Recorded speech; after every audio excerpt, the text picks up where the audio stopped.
Hello, everybody. Good afternoon. Welcome to today's webinar, Capabilities, COVID-19, and Risk Management. My name's Amy Wayne, and I'm a part of the marketing team here at Perry Johnson Registrar's Food Safety, Inc. We are really excited today to be hosting two awesome guests from BRCGS for today's webinar, and I'll be introducing them to you all later in the presentation once we've gone through some PJRFSI content. But first, before we get started into the actual presentation, I did want to cover a little bit of housekeeping. All attendees are on mute, just to ensure call clarity and to make sure there's no feedback on the call. So let me see really quick. I'm scrolling through my notes. We do want to take your questions even though you're all on mute. You'll find a questions tab near the bottom of the control panel, and you can type in your questions and send them in at any point during the webinar. Don't think that you have to wait until the end. And we'll review them once we get to the last slide, and hopefully we'll be able to answer everything. If not, you can always contact PJRFSI or GlobalGAP, and we will take care of you. And I did want to correct a point. I did accidentally say BRCGS.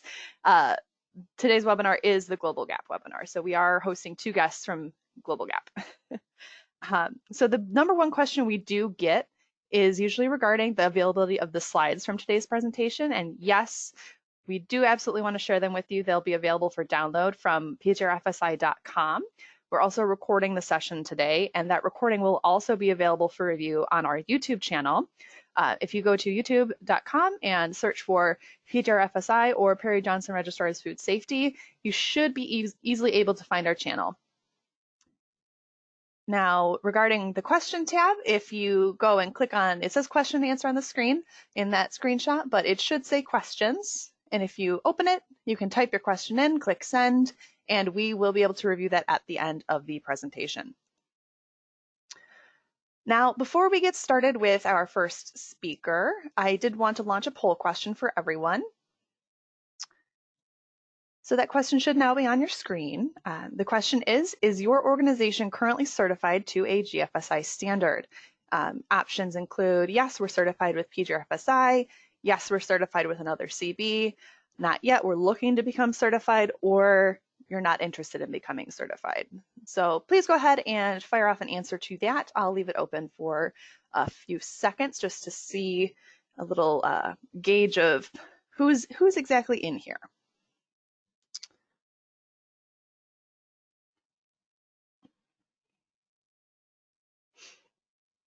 Now, there will be a couple other polling questions throughout the presentation. We have a total of 4. So keep your eyes on the screen and we will happily take your input on all of these. So we've got about 60% participation. And I'm going to close this voting in 3, 2, 1. All right, and let's share these results and see what you all voted.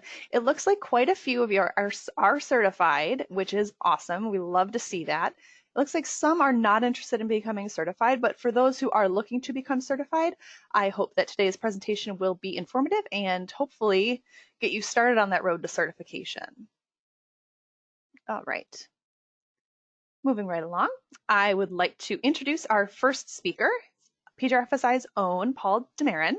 He is our Senior Vice President of Food Safety and Supply Chain. Paul joined PJRFSI just this past January, but he's already been an awesome asset to our team, including helping us organize all of these webinars this month relevant to the COVID-19 crisis. Paul has over 35 years of experience in the hospitality, service, and retail agri-food sectors. Before he came to us at PJRFSI, Paul worked for 15 years in the certification industry, working with clients in every sector for food safety, supply chain, brand protection, quality, EH&S, automotive, aerospace, medical and information technology requirements, really a little bit of everything. So he's super knowledgeable and we are glad to have him on the team. Before he worked in the certification industry, Paul was a professional chef and a consultant for over 20 years in major hotel chains, restaurants, private golf courses, and food service organizations. So I am going to go ahead and hand it over to Paul. And Paul, you can go ahead and take it away. That's great. Thank you so much, Amy. I appreciate that. Welcome everyone to our webinar. I really appreciate you taking the time to attend with us here today. I hope that this is going to be value added for you. Before we formally begin, and on behalf of PJRFSI, I just want to say that during this terrible pandemic that we're all facing, we're fully committed to you, to our staff, with respect to health and safety of our customers and certainly our communities as well. We've really seen the effects of COVID-19 not only in the USA and Canada, but all over the world.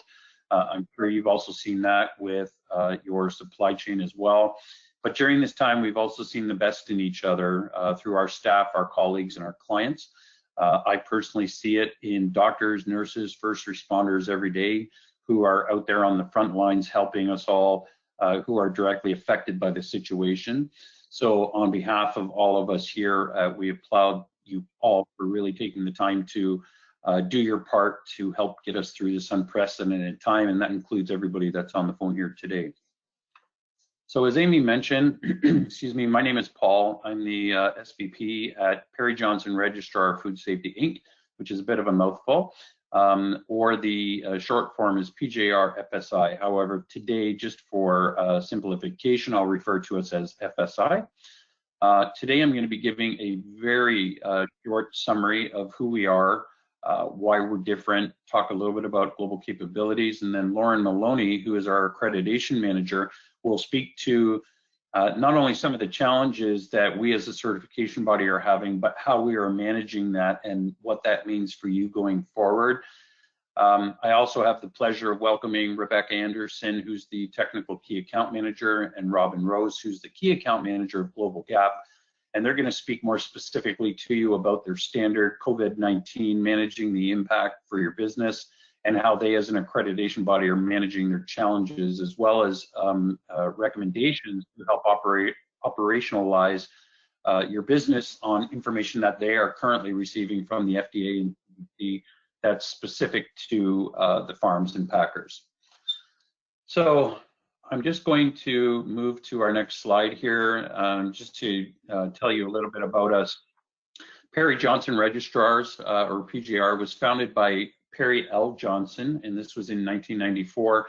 Today, they're the largest registrar in the Americas and has really been at the forefront of international certification and registration from the very beginning. After achieving ANAB accreditation shortly after the creation of PJR, the first venture into international business came in 1999, where they expanded to the Japanese and Brazilian markets. In the early 2000s, they saw further growth overseas with offices opening all over the world, but Germany, Portugal, Spain, Canada, Latin America, Thailand. During this time, they also attained UCAS accreditation, and in more recent years, has really continued broadening its international horizons with offices in the United Kingdom and China. In 2005, PG&A was founded, and that is our healthcare technology company that specializes in transcription, medical coding, telemedicine, and virtual scribing services. It's a very large business of ours today. And then shortly after that, FSI was born as a result of the demand in the industry for third-party certification to many of the food safety and quality schemes. So just moving on here, let's jump right in. We're headquartered in Troy, Michigan, but we're a global company. So we form part of a family of companies, if you will, in the registration and certification area. And we also have global offices around the world, and we offer a wide range of food certification, anything from HACCP to GFSI, organic, gluten-free, and of course the agriculture standards.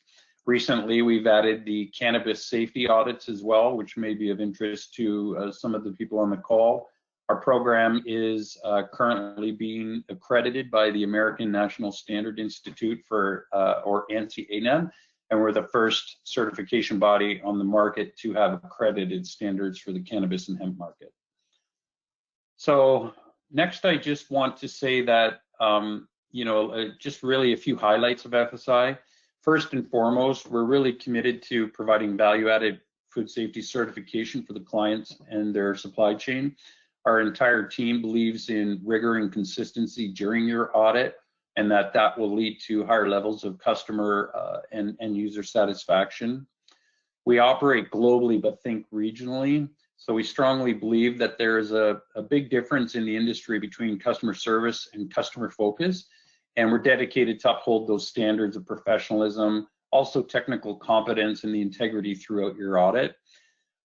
Really, as Perry Johnson himself did over 30 years ago, we apply the principles of quality management, collaboration, organizational excellence in all of our office and field activities, and aim to comply with the requirements that are set forth on us by international standards organizations, accreditation bodies, and scheme owners such as GlobalGA.P. Through this dedication, we've really created and maintained a work environment which provides opportunities of continuous improvement, learning and development for our clients, our auditors, our staff, various stakeholders in the food chain.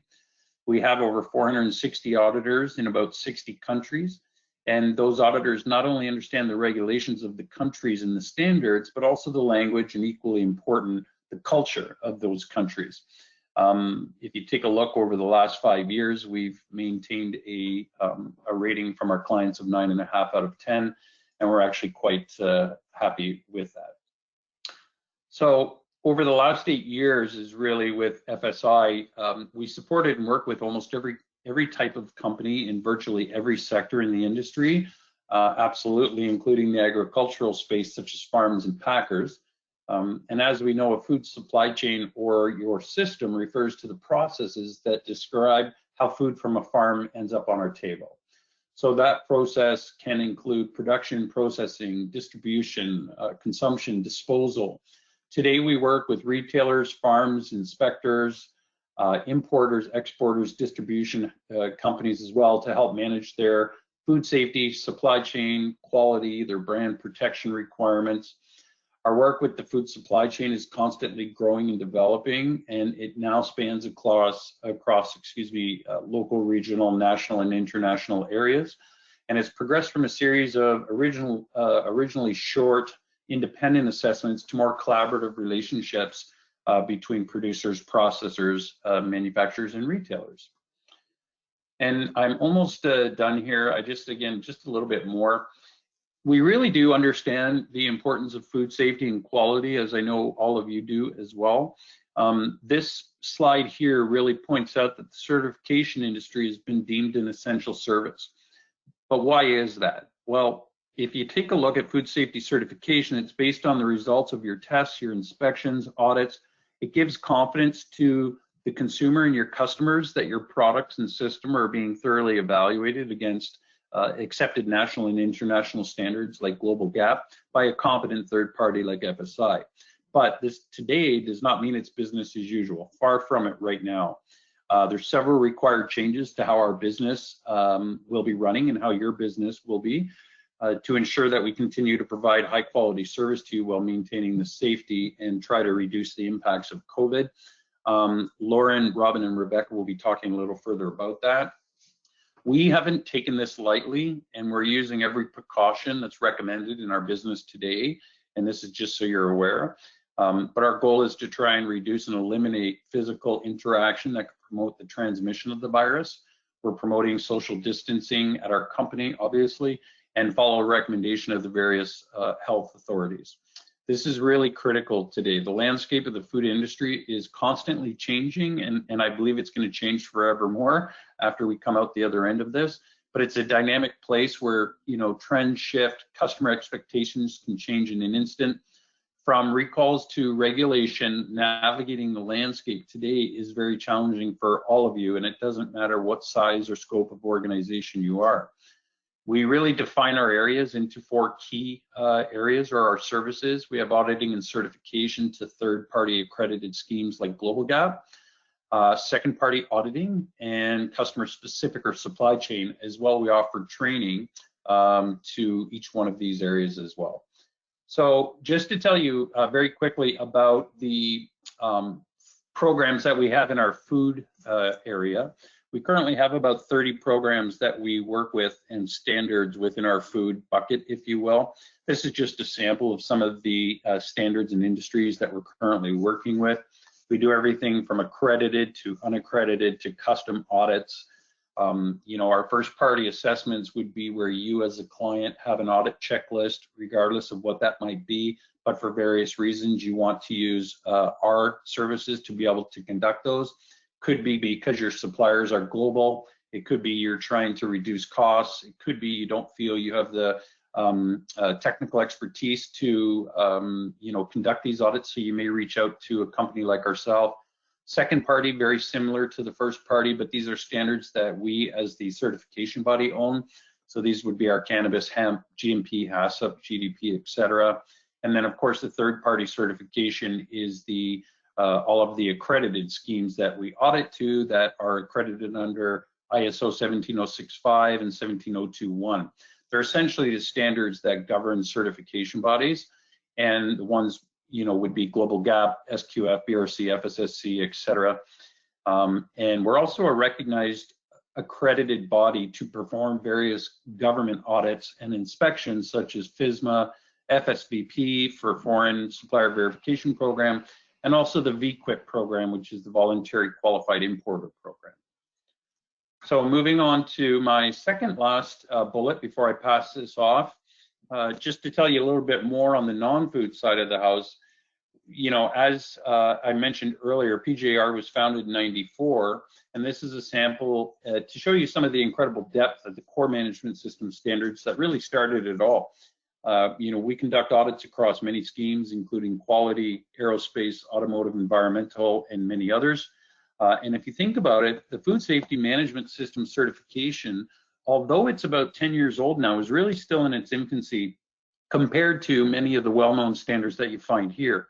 Many years ago, we saw a dramatic shift from individual system audits to combined audits and then integrated audits, whereas a company would only have one integrated management system, or IMS, and that would cover off multiple areas of your business, such as an integrated QH&S program. That's not so much the same on the food space. Now, in the last couple of years, I've seen a lot of combination audits, but from an integrated food safety perspective with other schemes, we're not quite there yet.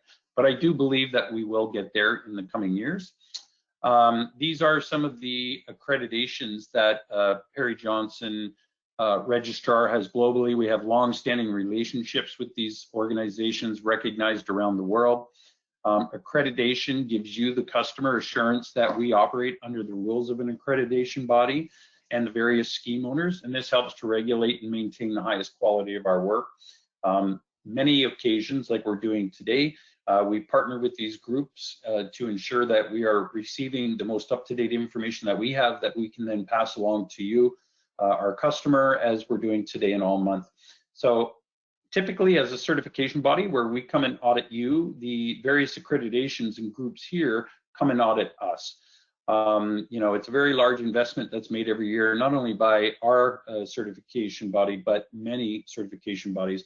But at the end of the day, it's well worth it because it gives confidence to the consumer that you've partnered with a recognized CV.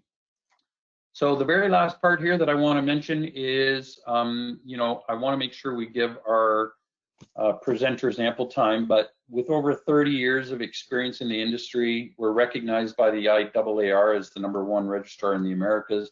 And really our goal here today is to provide value by giving you the information you need, offer greater transparency, improve risk management, and also enhance your brand. So with that, I'm going to pass it back over to you, Amy, and I thank you for listening to me. Thanks so much, Paul. That was just a good overview of what PJRFSI is all about and the various advantages that come from, especially from accredited certification. So before we introduce our next speaker, I did want to float another poll question out to everybody. So this question has to do with the depth of impact that the current pandemic situation has had upon your business. Now, the options do have some expansion, so let me explain.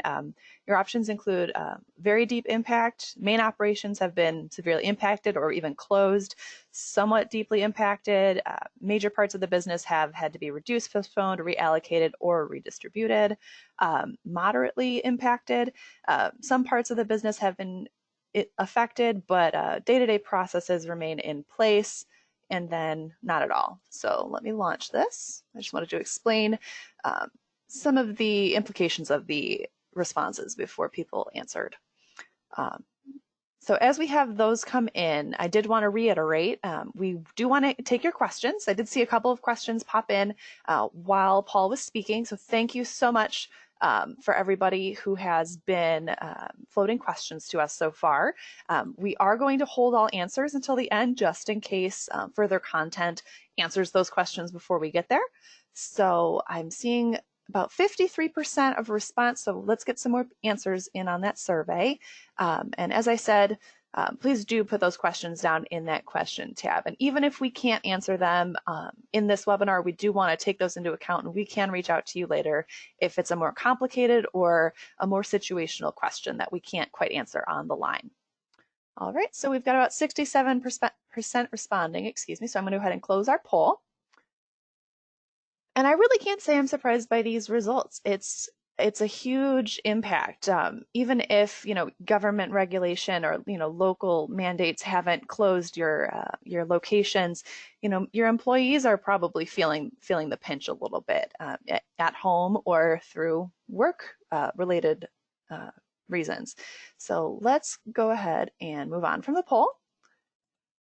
And I'm very excited now to introduce our own Lauren Maloney. Lauren is our Food Safety and Supply Chain Accreditation Manager for PJRFSI. She has over 10 years of experience in the field of sustainable agriculture and food production.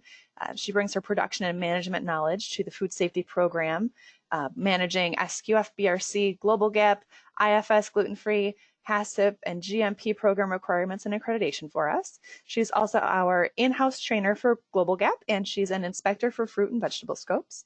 In addition to agriculture and food production, Lauren holds her MS in conservation biology, and so her diverse background and knowledge base are a huge benefit to our program. So Lauren, let me go ahead and hand things over to you, and you can take it away.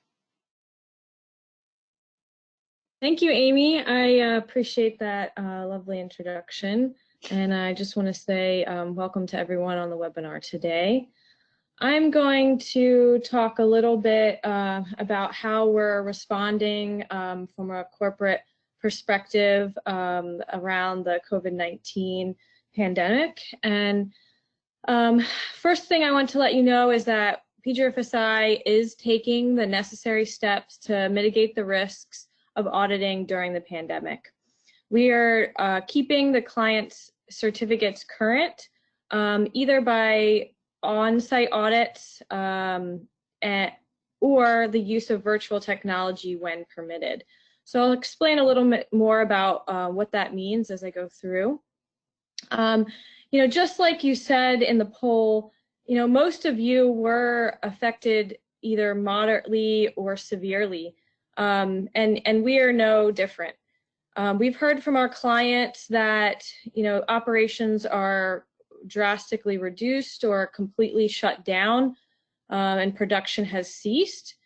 Most have implemented a no visitor policy, so typically an approved visitor like an auditor, an inspector would be allowed on site, and at this point they are not.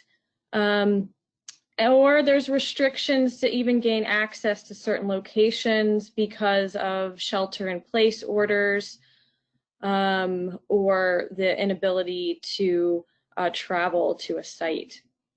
And then other reasons and other effects that we've been feeling is that our auditors often fly or travel long distances to get to an audit, and we don't have a local auditor to perform, and so therefore they may not be able to, the auditor may not be able to get to you.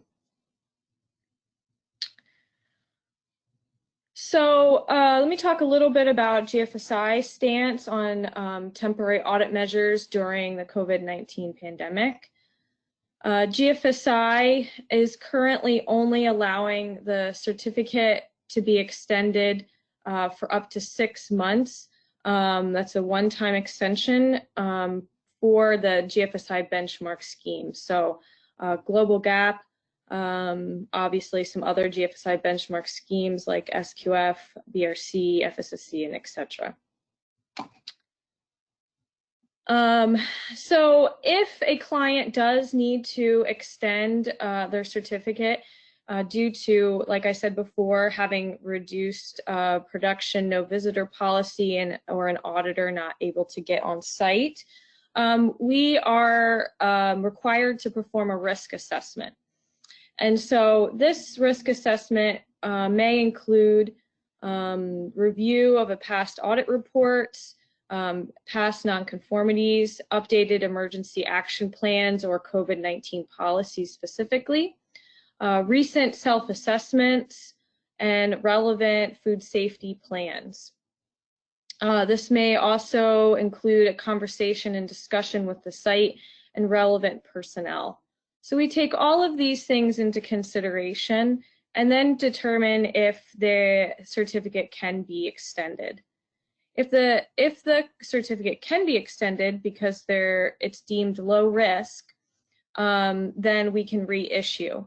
The determination that the risk is low is only due to the extension of the certificate and not just specifically COVID-19. So we have to look at various documents and procedures in place. Then once the certificate is extended, we hopefully will be able to come back on site to perform the audit, the recertification audit within those 6 months and then issue a new certificate. So some sites are able to have on-site audits, especially if an auditor is local and there's production that is still going and that a visitor is allowed. But we do require some precautions for those on-site audits. And we've had lots of inquiries from our clients about these policies that we've put in place for the safety of our employees and yours. On the topics of basics like staying home if you are sick, sanitizing everything from your car, your laptop, your hands, and your mobile devices, to developing clear corporate policies for all employees. We are doing everything in our power to ensure our employees are sticking to the strict preventative policies and procedures that we have put in place to protect our clients. We are all going through unprecedented change right now, and there are many uncertainties that we're all facing. You need to have a partner who understands the current situation and whose first priority is to protect the health and safety of all concerned. On a daily basis, we're reviewing available public health information from the CDC and other bodies to provide you with the most up-to-date information on the market. We've also required that all auditors who work for FSI are monitoring for COVID-19 symptoms daily and self-isolate if they believe they've come into contact with anyone that may have been affected or presumed to have a case of the COVID-19. Even if we all follow the recommendation procedures outlined by groups like the CDC and FDA and our own policy, this still may not prevent the virus from reaching us or our families. So you have our commitment that we are doing everything in our power to keep you safe and protect your brand.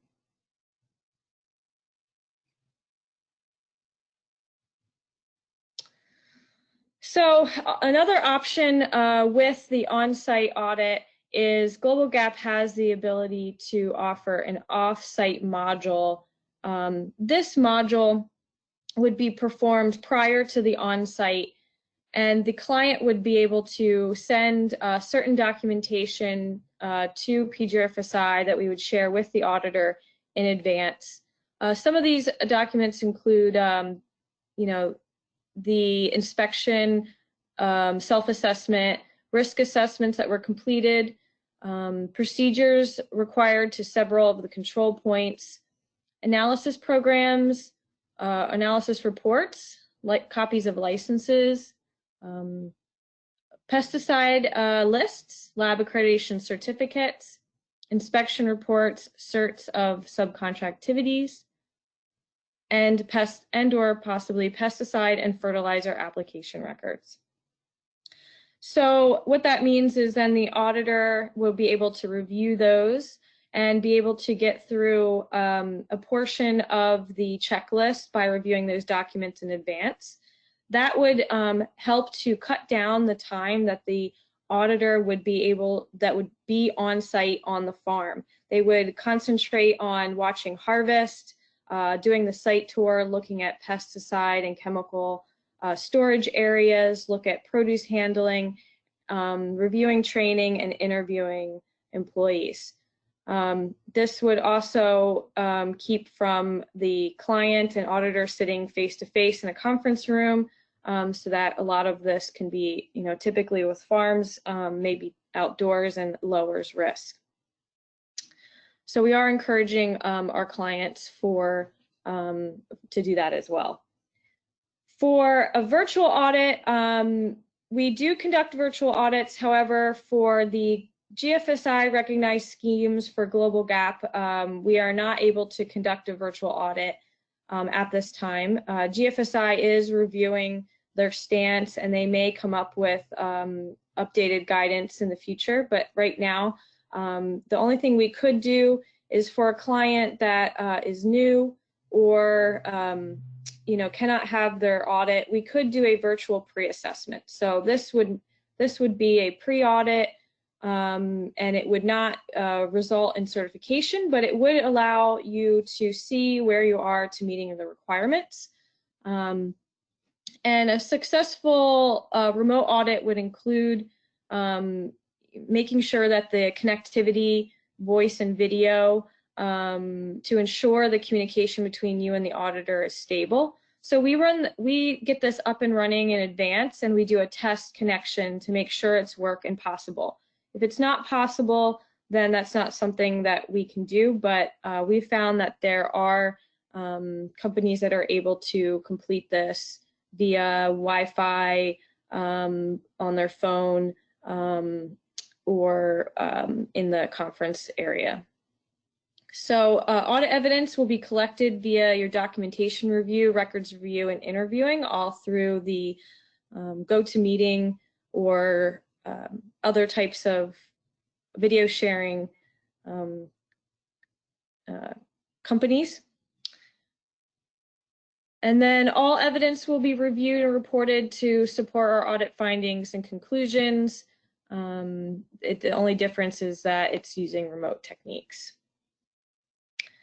And there is a possibility in the future that GlobalGAP may be able to offer remote audit procedures for non-GFSI audit schemes. So we are working with them as everything evolves.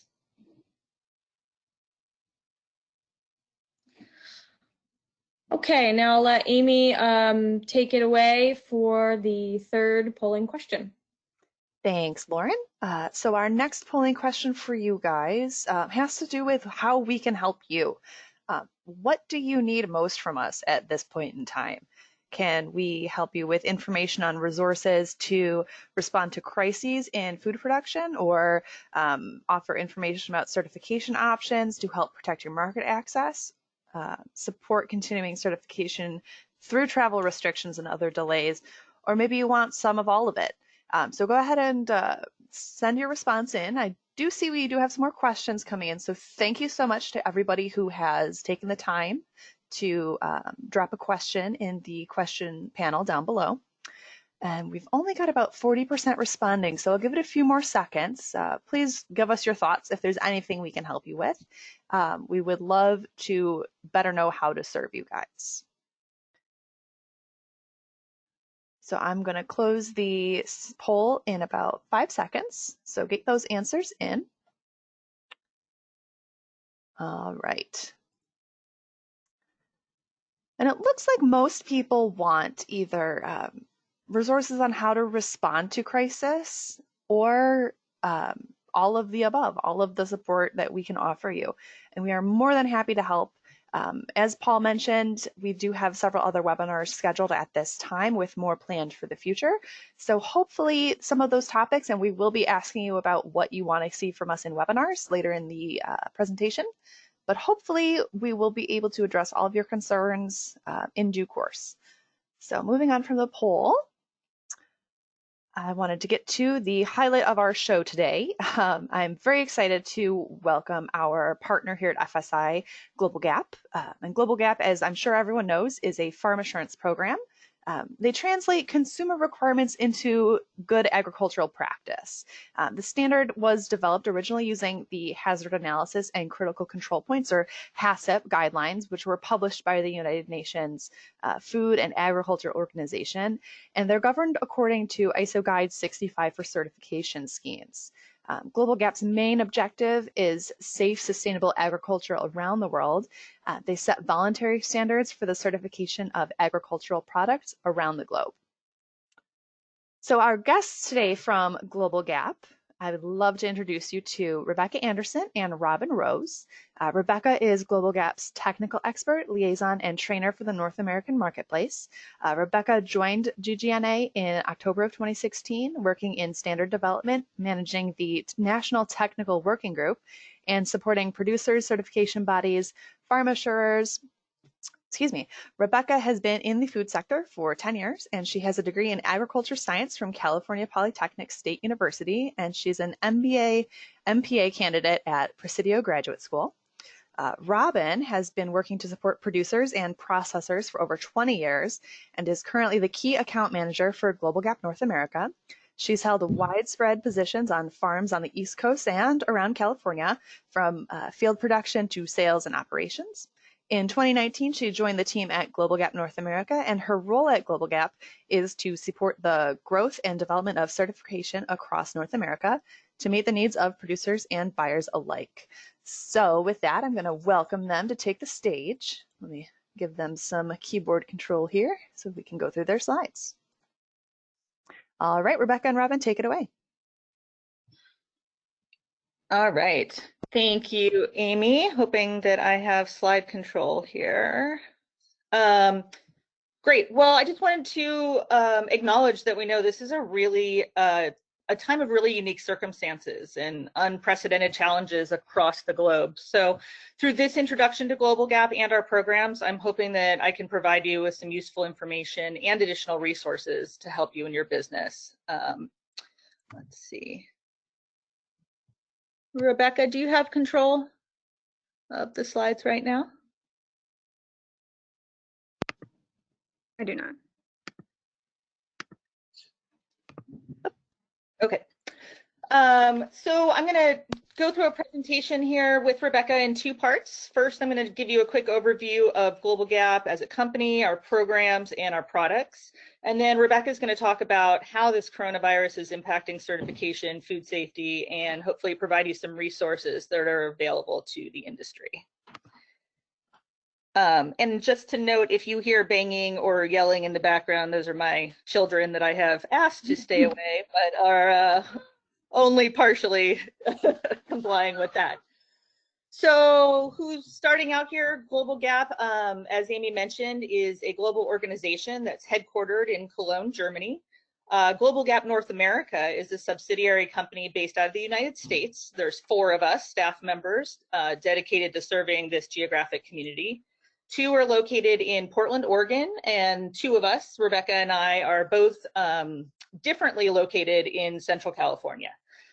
GlobalG.A.P was founded back in 1997 as Europe.G.A.P, which was a consortium of European retailers who wanted to harmonize standards for product safety, environmental impact, and health, safety, and welfare of workers and animals.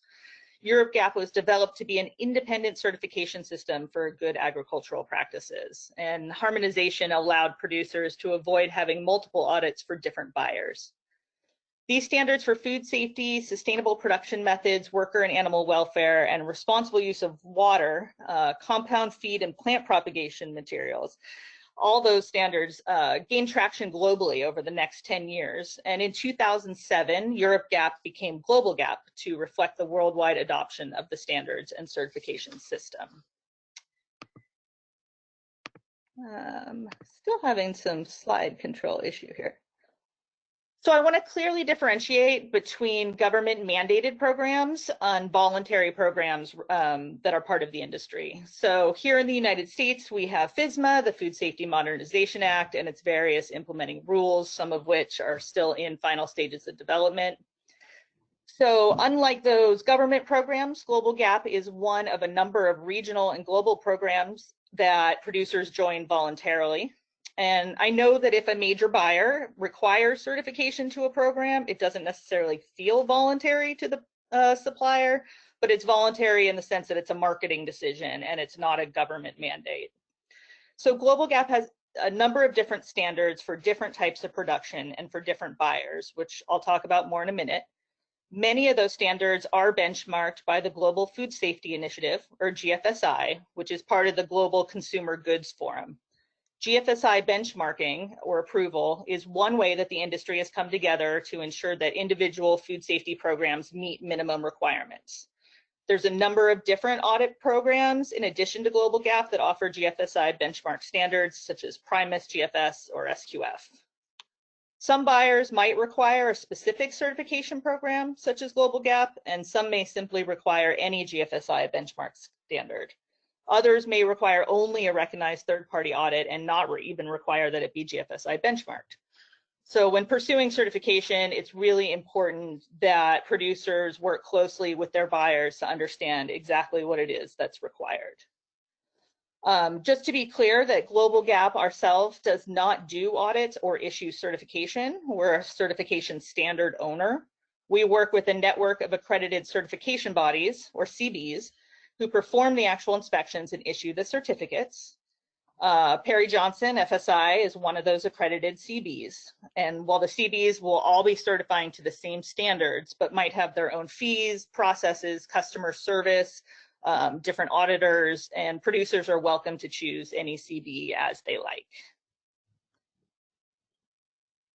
Let's see.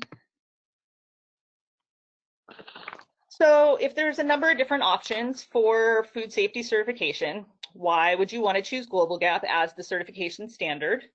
Many of the main benefits are described on this slide. I won't go into all of them, but I think it's important to point out that GlobalGAP is a truly global standard with worldwide recognition and acceptance. More than 209,000 producers in over 135 countries are certified to our standards. We offer a multitude of different certification products with standards available for edible crops, aquaculture, flowers, livestock, and additional add-ons for specific markets. We have a transparent organization and decision-making structure with input from our community, membership, and international experts through committees and groups. And there's 155 certification bodies worldwide. 7 of those are headquartered here in North America, including Perry Johnson, and at least 6 more who provide services to North American clients. So one of the great things about GlobalGAP is that we're a member-driven organization whose decision-making processes involves input from our stakeholders. GlobalGAP's overseen by a board of directors that is comprised of 50% representatives from the retail sector and 50% representatives from the producer sector to ensure that our organization is fairly serving the needs of both sides of the market equation. During standards development, we receive input from a number of committees, including technical committees by sector, and the national technical working groups, which Rebecca facilitates here for North America, in those in which regional groups work together to ensure that their geographic needs are considered. We have national interpretation guidelines to help make sure the rules make sense in each geographic area. All developments made in a transparent way with time for feedback and revision that's open to all. And we welcome and encourage your engagement and influence as we expand and iterate. Moving on. So the last decade has seen continued growth for our programs. One of our main metrics is how many producers are certified by us worldwide, which you can see the growth on this chart. And this chart is just those that are certified to our Integrated Farm Assurance or IFA standard. So we've about doubled over the last decade. And though we know that the current coronavirus pandemic will cause all kinds of disruption in supply chains and market opportunities, we expect that the need for product assurance will continue to hold steady over time, even if growth is slowed or reversed in the short term.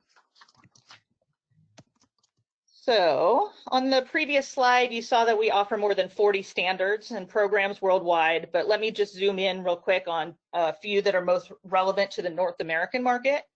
So first is that flagship standard known as IFA. This standard includes not only food safety and traceability, but also has standards for environmental sustainability and worker health and safety. IFA is recognized globally and generally the preferred standard for European buyers. A product that we have that's unique to the US market is the Harmonized Produce Safety Standard, or HPSS. As a recognition of the regulatory requirements around environmental and labor issues already in place in the USA, this standard covers only food safety issues. It was developed as part of the GAP harmonization initiative managed by United Fresh to bring consistency to food safety audits in the USA. The actual certification criteria are verbatim from the harmonized standard and adapted to meet GFSI benchmarking requirements. And while no non-governmental audit can qualify for FSMA compliance, HPSS is aligned with FSMA requirements to help producers ensure they're correctly implementing FSMA. So producers in the US have a choice between these two GFSI benchmark standards, and why would you choose one over the other? It's really all about what a buyer requires or prefers, especially if product is being exported. Again, IFA is really intended to be our export product, especially for Europe, and HPSS intended to be for sales in the US market. Additional standards that may be of interest to the North American market include our Produce Handling Assurance Standard, or PHA. This is a new offering that's a standalone option for post-harvest facilities that are doing pre-processing, such as washing, packing, cooling, sorting. Both IFA and HPSS are pre-farm gate standards that don't include post-farm gate activities. So the addition of the PHA standard allows you to certify product from field to sale under one scheme with likely only one audit visit. PHA is aligned with FSMA PSR and preventative controls rules and includes HACCP risk analysis. And PHA is currently in the process of achieving GFSI benchmarking and is currently available for North American producers. So in addition to base standards, we also offer a number of add-ons which are market specific. And a few that may be of interest to North American market are the FSMA add-on, which is for companies who need to comply with the Foreign Supplier Verification Program. They're finding that useful for having their suppliers certified to that or have that add-on. Producers who might be selling to buyers that are part of the SAI platform may want to do the Farm Sustainability Assessment add-on. And additionally, for social responsibility, we offer a program called GRASP that is not actually a certification, but is a risk assessment that's being requested by some market segments. All right, next here. So last thing on our programs is I just want to talk about different ways that certification can be done based on company structure. There's an option 1, which is for single producer companies, whether they're sole proprietorships, LLCs, or other types of legal structures. This is where one farmer gets one certificate. In a case that a farmer has multiple ranch locations, they can do what's called an option 1 multi-site. And the requirement for that is that the farming companies are not separate legal entities, but that it's all the farming locations are under one legal ownership. A multi-site producer can operate with or without a quality management system, or QMS.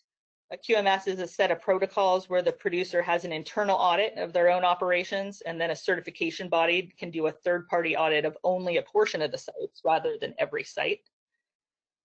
Option 2 is for producer groups, such as co-ops or other instances where there are multiple legal farming entities that sell through one packer or marketer and wish to have one certificate for the group. In this case, a QMS is mandatory and the group is responsible for ensuring the compliance of all members through an internal audit, allowing the certification body to just audit a representative sample. Option 2 certification can bring significant cost savings to producer groups in terms of certification costs, though it does require a heightened level of coordination and consistency across members. So, brief, intended to be a brief overview of who GlobalGAP is, what we do, what options are available for certification. To our goal of transparency, all of our information, including our standards, criteria, costs, and price lists of approved consultants, and more are available on our website. You're welcome to contact me or Rebecca anytime for help navigating through what is honestly quite a lot of information.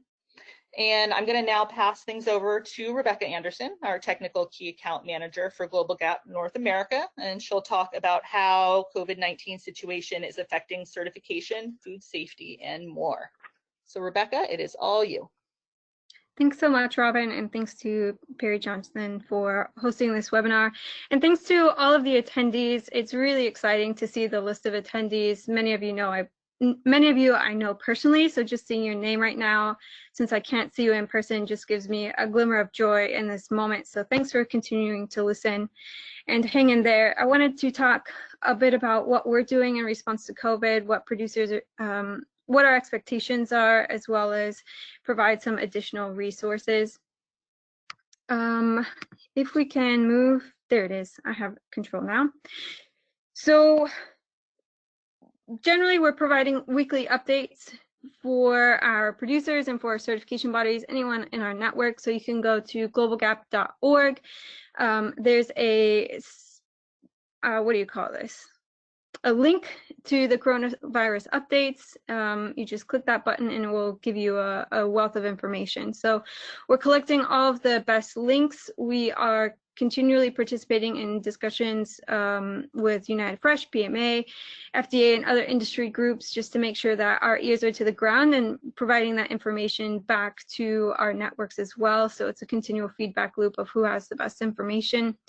We are interacting on a global level with GFSI to promote the needs of the community. We know that a 6-month extension is not going to be the only option, so we're trying to come up with other ideas and providing that feedback, but anything that you can do also to help identify what you need, we can send that information back up to the chain as well.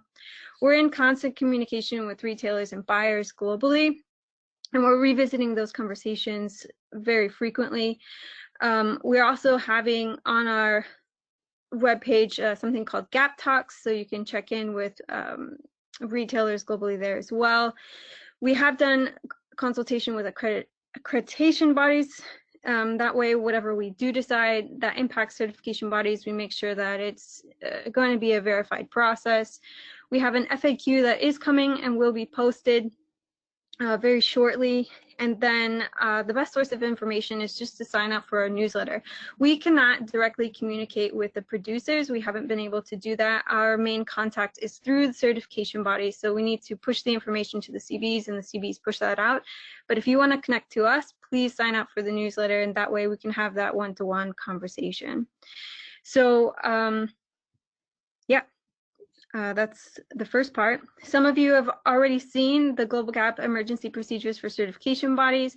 This really allows that 6-month extension of certificates. This would be, as Lauren mentioned, if the certificate is going to expire within these next few months, the producers can contact the certification body to request the extension. It's not something that's automatically granted. That would be via conversation with the producer, deciding whether or not they can have the audit, whether people are allowed on site, etc.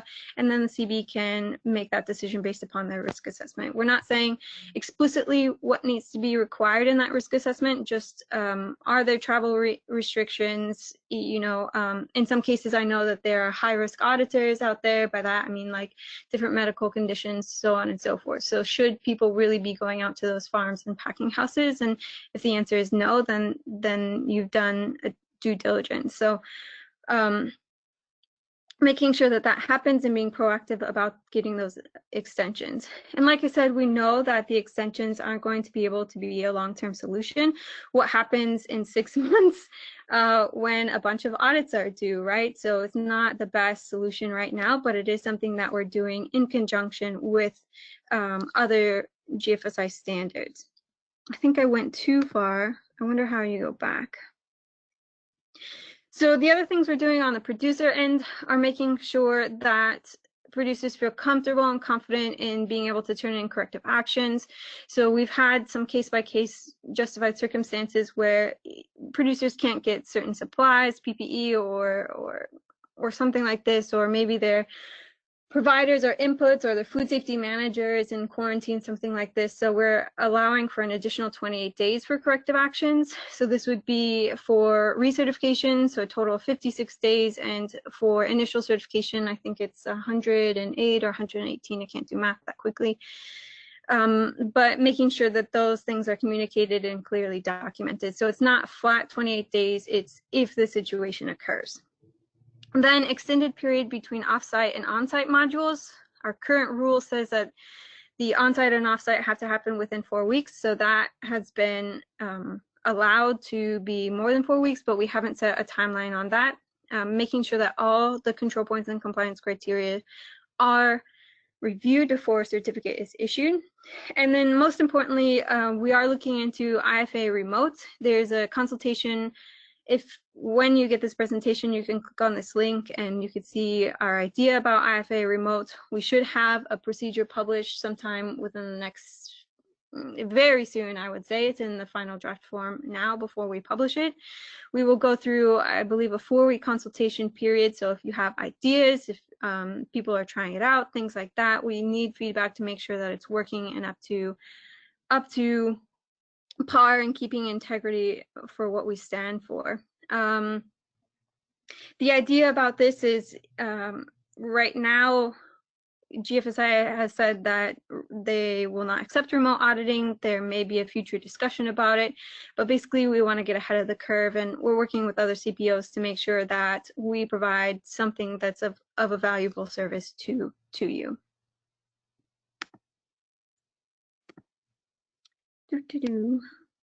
There we go.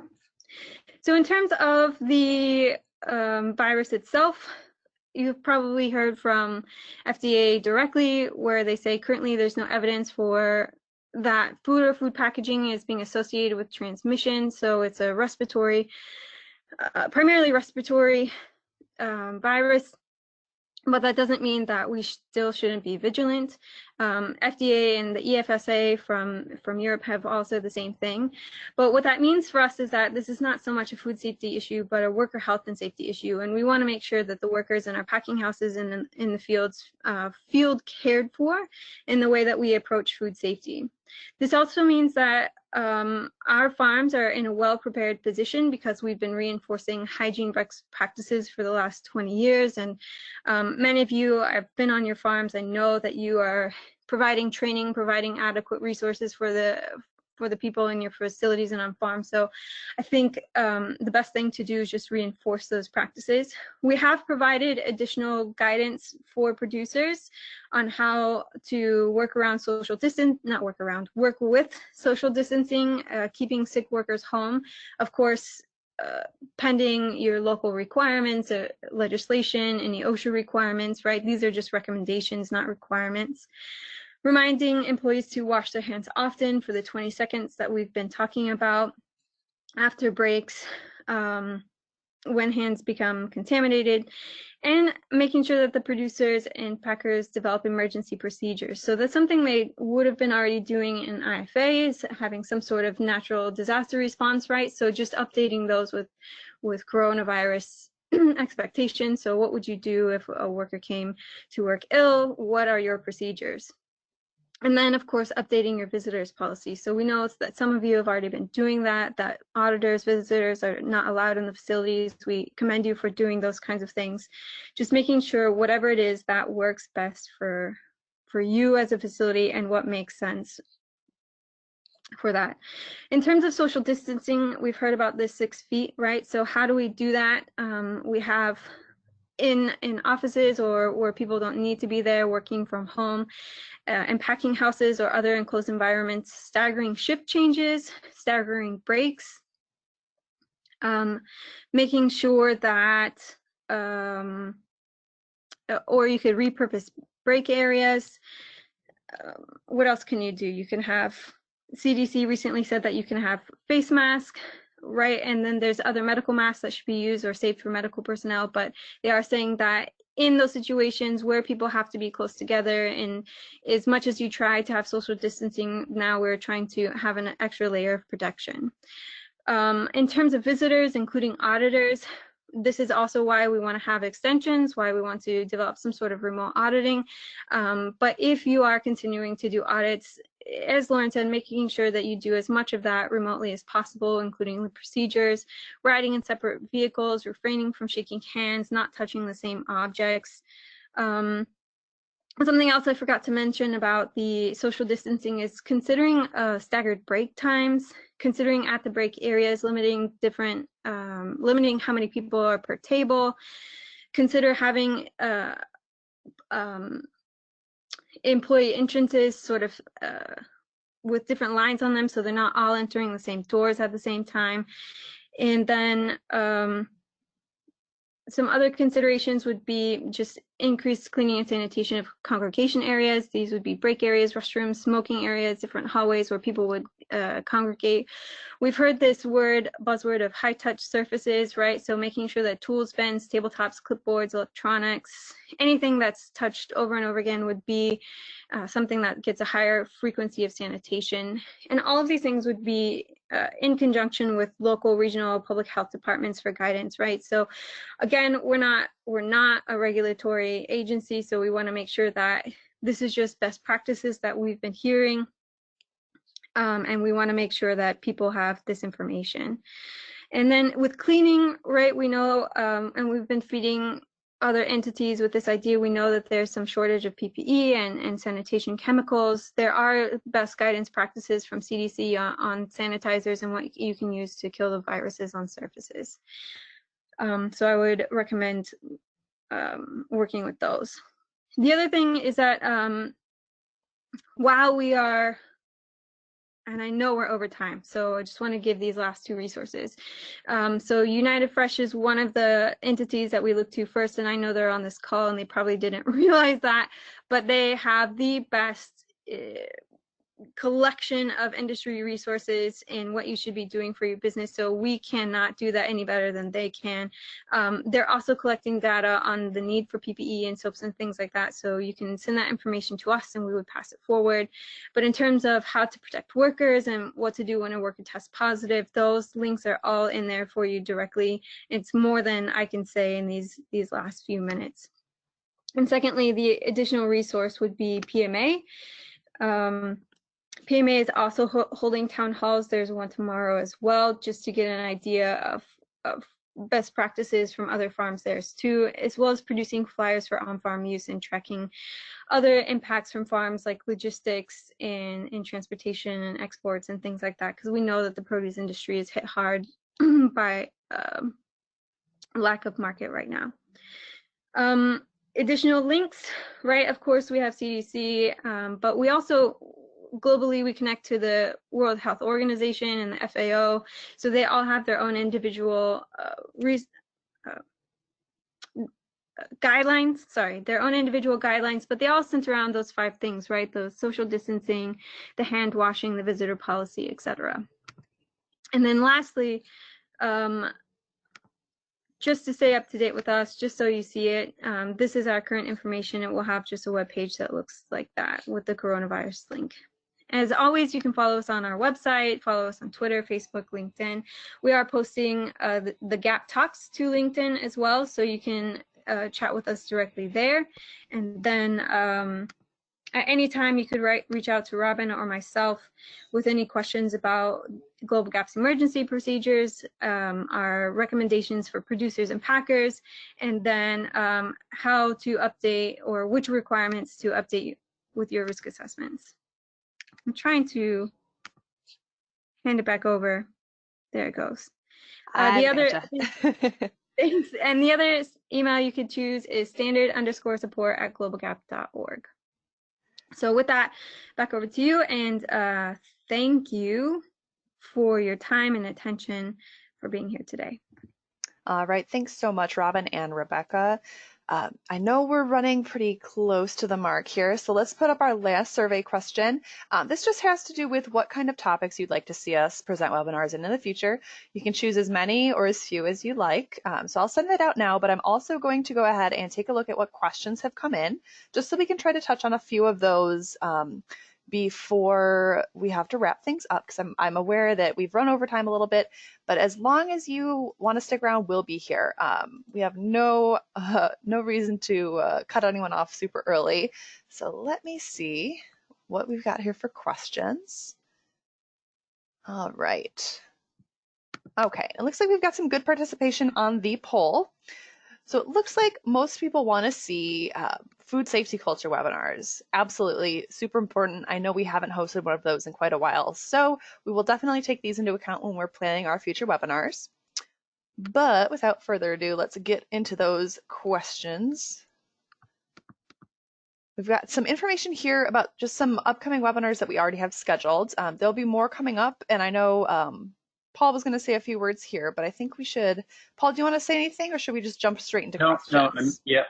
I'm good. It's just it's all on our website, so hopefully all right. they can join. Yes. Yeah, as Paul said, it is all available on our website. There is a webinar header at the top of the PJRFSI.com webpage, and you can find all the information there, as well as the slides of past webinars and the recordings. So our first question that I'm going to take is from Heather. She asks, could you please clarify, are you doing off-site records review for GlobalGAP certificates that are recognized by GFSI? And I think that's probably best for Rebecca and Robin there. Yeah, I'll take that. Hi, Heather, by the way, hopefully you're still there. Yes, that would be allowable for GFSI. So we had already had in our general regulations allowable offsite and onsite as a combined audit. So there would still need to be that onsite component for GFSI. However, our IFA remote is a separate thing from our existing GFSI, and the information for that and how we're going to handle that go with GFSI in consideration would be a different topic. But right now we are doing and allowing offsite review of records. Okay, great. Let's see. Next question comes from Darlene regarding does GlobalGAP apply to packaging manufacturing? Sure, and I can take that one. Go ahead. I was going to say, so no, primarily GlobalGAP standards are at the farm level, though, as I mentioned, our PHA is for post-harvest pre-processing, but you do not certify packaging manufacturing to GlobalGAP standards, though GlobalGAP does take into account packaging that is used by producers. Okay. Another question for Robin and Rebecca from Ferris. Under option 2 certification, would each farm be audited individually and a certificate issued to each farm site? As a result, assuming there are 4 farm sites approved, would all 4 roll up to the 5th business that deals with the 4 sites? I can answer that one as well. No, the intention behind the option 2 is that the group does their own internal audits of all the sites, and then the certification body only does the full GlobalGAP audit of a select number of sites, usually the square root of the total number. And so that way it allows for quite a reduction in the amount of time and money that are spent on that third-party audit, while still assuring that the criteria are being met internally through the internal audit. If that makes sense. And one overarching certificate is issued to the group, which does call out each site on it, but they are not issued their individual certificates. Okay, great answer. All right, we've got a question from Carol here. Would the GlobalGAP response to COVID-19 apply to South America and Central America sites? Yes. Yeah, that's it. That's a short answer. Yeah, our GlobalGAP policies and our response to this is global and applies to all of the GlobalGAP certified producers worldwide. Okay, great. The resources might be a little bit different, but we think they're applicable no matter where you are as well. Very true. Question for Lauren and Paul from Sandra. I noticed that the Costco addendum was listed on the capabilities slide. Is this being offered to suppliers? Do you want to take that, Lauren, or do you want me to take that? You can take that, Paul. Okay, so yes, the Costco addendum that we are doing, we are able to conduct that for certain areas. The one we're doing for those specifically on the produce side of the house, and not for the food supply chain side. So the Costco addendum as it relates to a food manufacturer, we aren't doing that, but we're doing it on the produce side. Maybe Lauren, you can just elaborate a little bit more on that. Sure, yeah, so we can upload to Azul for our audit reports for packers, or for farms that do not have produce handling or final field packing. Okay, great. Looks like we've got one more question that's come in from Jennifer. This one is for Robin. With the various farm programs available today, what would you say are a few key differences between GlobalGAP and your competitors? Ooh, I like that softball question there. Yeah, I think one of our main things that we really like to sell ourselves on is one, global acceptance, and just how much easier it can be when you have products being shipped all over the world, and to be sure that your certification program will be accepted by every buyer in every country. And I think for many people that's really important and saves a lot of headache.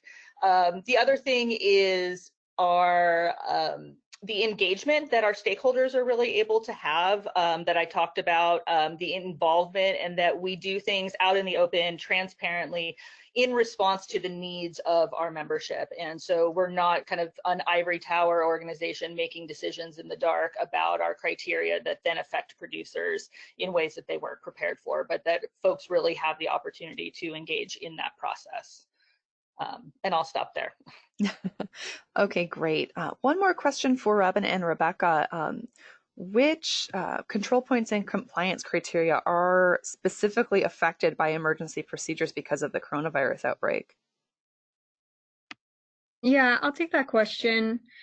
Most of the procedures would apply in the all farm-based section for worker health and safety. So updating the AF411 for risk assessments, would also consider in the harvesting and handling section FE511 regarding health and safety clauses. And then of course, training and implementation would also be in all farm 412, 413. And then general reinforcement measures for hand washing and hygiene and sanitation. The accident emergency procedures is AF431, so we would have inspectors also check that consideration when they are able to either visit on site or do that document review offsite. So several control points that would be impacted by this, and wanting to know how producers are able to work through those. And of course, if you need support in updating those procedures, you can always reach out to us. All right, great. It looks like that was the last question that came in. So if anybody has a last second question, go ahead and hurry up and type it right in the submission box under the question tab. Otherwise, I wanted to thank everybody again so much for their time. I know everyone has to be pretty hectic and busy with all of the constant updates and changes going on in the current climate.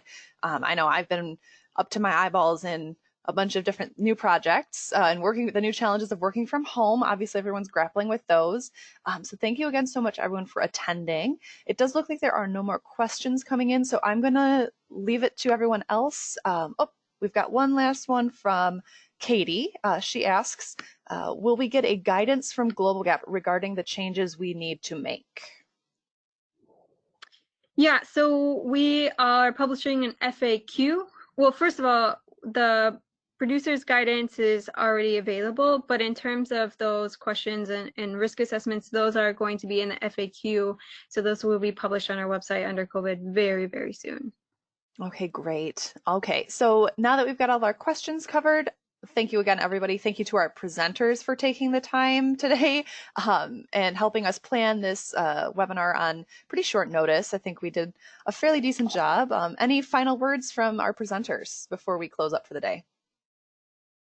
I just, on behalf of FSI, I want to thank everyone for attending, as well as our speakers. This is exactly the type of information that we need to be getting out to the industry. So Rebecca and Robin and GlobalGAP, thank you very much.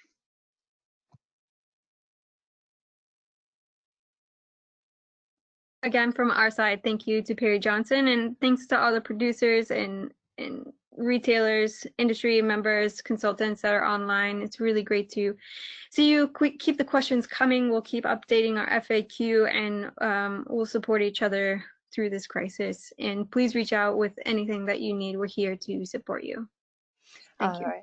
Thank you so much, guys. Like I said throughout the presentation, the slides will be available from the PJRFSI website within the next 24 to 48 hours. So if you wanted to click through some of those links shared by Robin and Rebecca, you'll be able to download the slides for yourself and use all those links. And the recording will also be published on our YouTube channel between 24 and 48 hours from now. So look forward to that. Thank you so much again, everybody. Stay safe, stay healthy out there, and we'll see you all in the next webinar. Have a good day.